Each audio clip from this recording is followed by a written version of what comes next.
जिग्नेशભાઈ અમારા નીતિનભાઈ બારોટે દેવભાઈ બધા કલાકારોને મોજ કરાવી ઉપર ઘણા મહેમાનોની હાજરી છે અમારી દિનેશભાઈ મોટકથી અમારો ભાઈ શ્યામભાઈ ધરવાડા અમારા અમરેશભાઈ કપલીવાળા ઘણા બધા મહેમાનોની હાજરી છે અને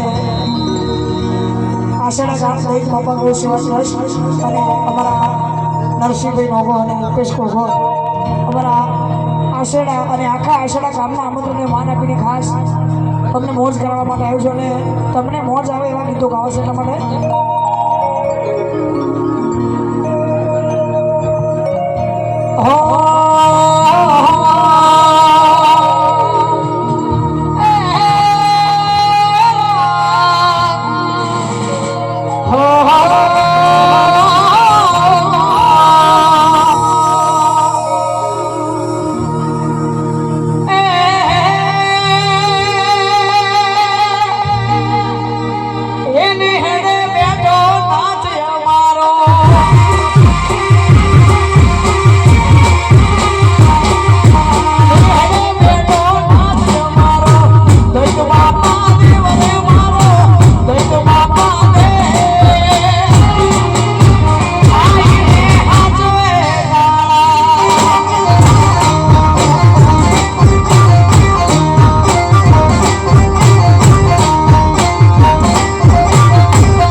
રામચંદ્ર ભગવાન મિત્રો આપણે આટલો મોટો કાર્યક્રમ કર્યો, આટલી પબ્લિક આવી, આમાંથી આપણે સંદેશો શું આપવા માંગીએ છીએ? તમે લોકો કોઈ વ્યવસ્થા જાણો છો, કોઈને ખોટું લાગે તો માફી જાઉં છું, પણ કોઈ વ્યવસ્થા જાણવા માંગે છે. આ લક્ષ્મી છે ને બહુ ચંચળ છે, આવતા એ વાર નથી લાગતી ને જાતા એ વાર નથી લાગતી. તમે આ લક્ષ્મી માતાનું અપમાન કરો છો, બૂટ પહેરી પહેરીને સ્ટેજ પર આવો છો. તમે લોકો શું સમજો બધા? આપણે શું કરવા બેઠા છીએ? આપણા ધર્મનું, આપણી સંસ્કૃતિનું શું કરવા બેઠા છીએ? આપણે થોડું તો વિચાર કરો મિત્રો. અને આટલા બધા દુનિયા પાગલ થઈ ગયા છો તમે પણ તમારું જીવન એવું બનાવો કે તમને મળવા માટે લોકો લાઈનમાં ઉભા તમારા કલાકારોને ઉભા રહેશે ને તમારા જીવન માટે વિચાર કરો, આપણા સંસ્કૃતિ માટે વિચાર કરો. આટલા બધા ઉભા થઈ જાય પાગલ થઈ જશો.